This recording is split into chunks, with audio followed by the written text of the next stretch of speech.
الحمد للہ وحدہ والصلاة والسلام علی من لا نبی بعدہ اما بعد فاعوذ باللہ من الشیطان الرجیم بسم اللہ الرحمن الرحیم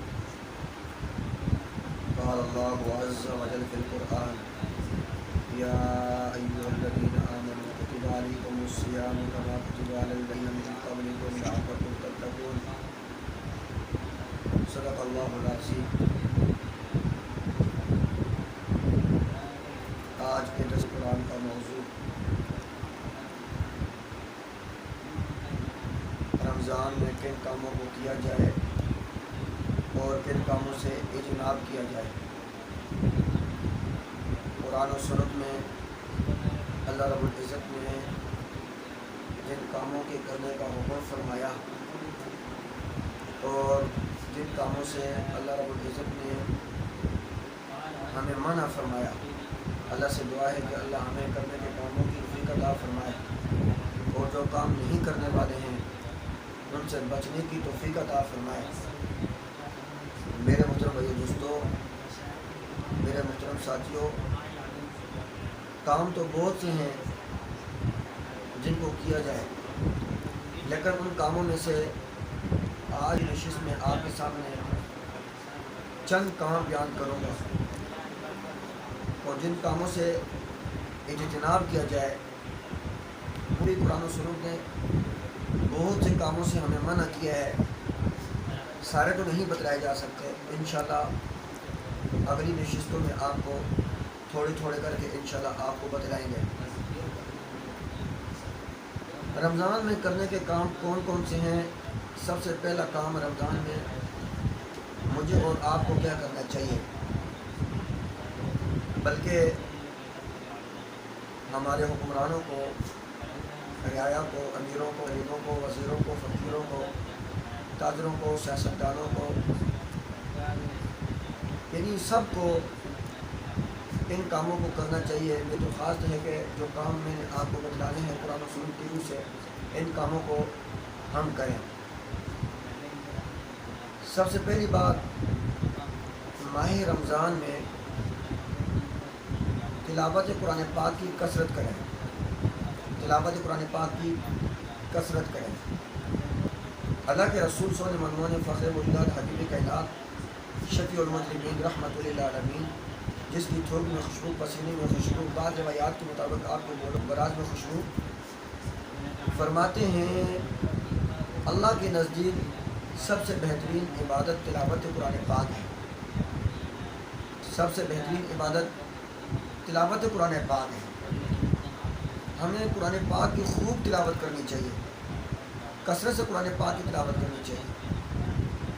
قرآن پاک کی تلاوت کریں گے ثواب ملے گا، آنکھوں سے دیکھیں گے ثواب، ہاتھ سے چھوئیں گے ثواب، زبان سے پڑھیں گے ثواب۔ اللہ نے مجھے اور آپ کو آنکھیں دی ہیں قرآن دیکھنے کے لیے، کان دیے ہیں قرآن سننے کے لیے، ہاتھ دیے قرآن پکڑنے کے لیے۔ ہم ان آنکھوں کو غلط استعمال سے بچائیں، کانوں کو غلط استعمال سے بچائیں، ہاتھوں کو غلط استعمال سے بچائیں۔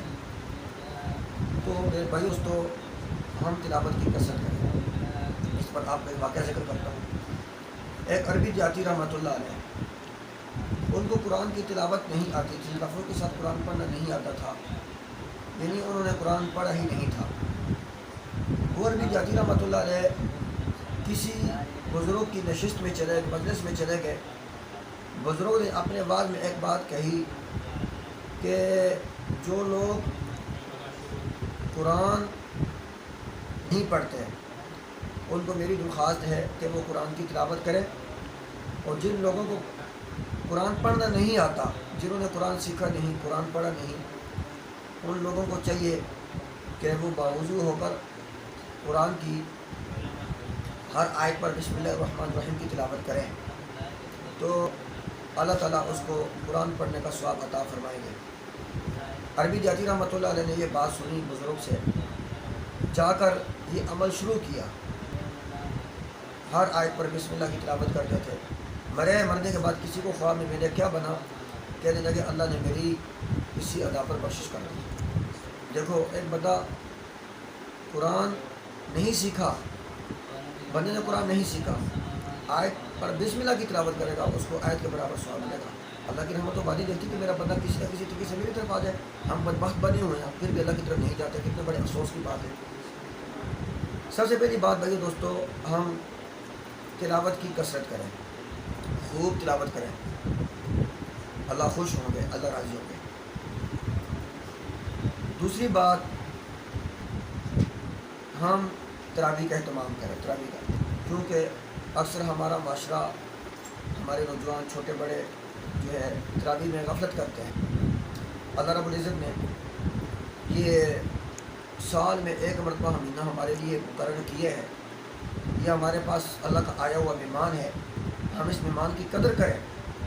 جس طرح آپ کے گھر میں کوئی بندہ چلا جاتا ہے، دوست ساتھی کوئی بھی عزیز و کاروں میں سے چلا جاتا ہے، آپ اس کے احترام میں گھر کو صاف کرتے ہیں، ستھرا کرتے ہیں، گھر کو جھاڑو دیتے ہیں، اس کی شان شان آپ کھانا بناتے ہیں۔ تو ارے میرے بھائیو دوستو، یہ سال میں آیا ہوا اللہ کا مہمان ہے، ہم اس کی قدر کریں، خوب قدر کیا ہے اس کی، کہ ہم اس مہینے میں تراویح کا اہتمام کریں۔ عموماً ہمارے لوگ جو ہے اس میں غفلت کرتے ہیں، تراویح کا اہتمام نہیں کرتے، 8 پڑھ کے چلے گئے، 10 پڑھ کے چلے گئے، 12 پڑھ کے چلے گئے، بڑے افسوس کی بات ہے۔ تراویح کا اہتمام کیا جائے، اپنے آپ کو عبادت میں تھکائیں گے، دین میں تھکائیں گے، تب اللہ تعالیٰ جنت بھی عطا فرمائیں گے۔ جنت ایسے تو نہیں ملتی، آسان کام تو نہیں ہے، خالہ جی کا وعدہ تو نہیں ہے۔ جنت لینے کے لیے اللہ کی رضا لینے کے لیے، اللہ کی خوشنودی لینے کے لیے قربانی لینی پڑتی ہے۔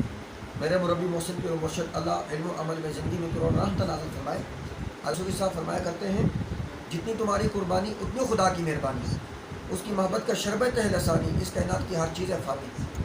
اگر آپ اللہ کے دین کے لیے قربانی دیں گے، تراویح چونکہ 20 تراویح پڑھی جاتی ہے، اس کے لیے قربانی دیں گے، آپ اپنے آپ کو تھکائیں گے، تو انشاءاللہ قربانی کا بدلہ اللہ آپ کو عطا فرمائے گا۔ اور آپ کے لیے قربانی دیں گے، 20 تراویح پڑھیں گے، قربانی کے بدلے اللہ تمہارے اوپر مہربانی کرے گا۔ آپ قربانی دیں گے نا انشاءاللہ، قربانی دینی ہے۔ دوسری بات، 2 باتیں میں نے آج کی نشست میں آپ کے سامنے بیان کی۔ اب 2 باتیں میں نے وہ کی جن باتوں کا اللہ نے ہمیں کہا کہ ان باتوں کو کرو، ان پر عمل کرو۔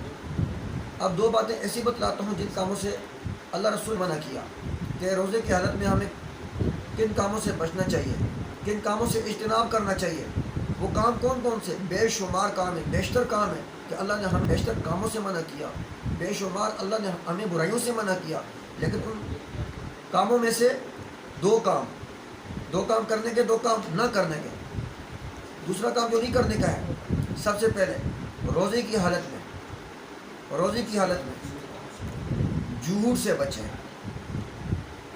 بچیں۔ قرآن پاک میں اللہ رب العزت ارشاد فرماتے ہیں، لعنت اللہ علی الکاذبین، جھوٹ بولنے والے پر رب کی لعنت ہوتی ہے۔ آج آپ دیکھیں گے، آج چند منافع کے لیے، چند نفع کے لیے جھوٹ بولا جاتا ہے، فراڈ کیا جاتا ہے، دھوکہ دیا جاتا ہے، رشتوں میں جھوٹ بولا جاتا ہے، کاروبار میں جھوٹ بولا جاتا ہے، چھوٹی چھوٹی باتوں میں جھوٹ بولا جاتا ہے۔ ہم نے سچ کو کیا کہتے ہیں جھوٹا بنا لیا، اور جھوٹ کو ہم نے سچ کر لیا۔ جھوٹ اتنا ہم بولتے ہیں، آج کا معاشرہ اتنا جھوٹ بولتے ہیں، ایسے سمجھتے ہیں کہ جس طرح جھوٹ بولنا ثواب ہے، اللہ معاف فرمائے۔ تو میرے بھائی، جھوٹ سے اپنے آپ کو بچائیں۔ رسول اللہ صلی اللہ علیہ وسلم ارشاد فرماتے ہیں، جو بندہ جھوٹ بولتا ہے، جو رحمت کے فرشتے ہوتے ہیں، جب بندہ جھوٹ بولتا ہے، فرشتے اس سے فرافروں کا شکار ہو جاتے ہیں، یعنی دور دراز چلے جاتے ہیں۔ کیوں؟ فرشتوں کی دور جانے کی وجہ، جب بندہ جھوٹ بولتا ہے اس کے منہ سے گندی بدبو آتی ہے۔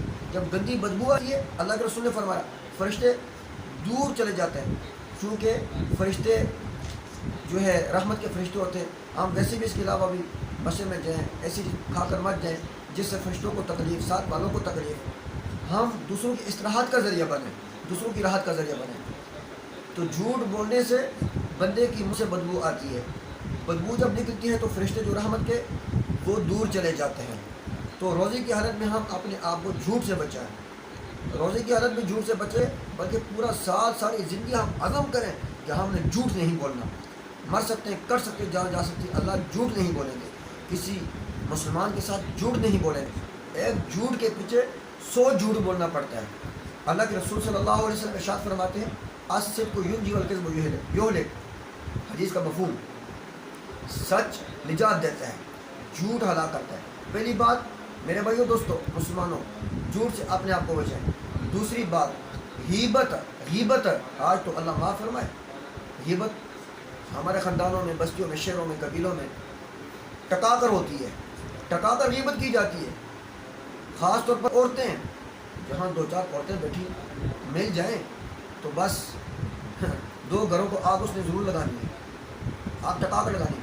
کسی کی آدمی موجودگی میں کسی مسلمان ماں بہن بیٹی کی برائی کرنا جو اسے ناگوار گزرے غیبت کہلاتا ہے۔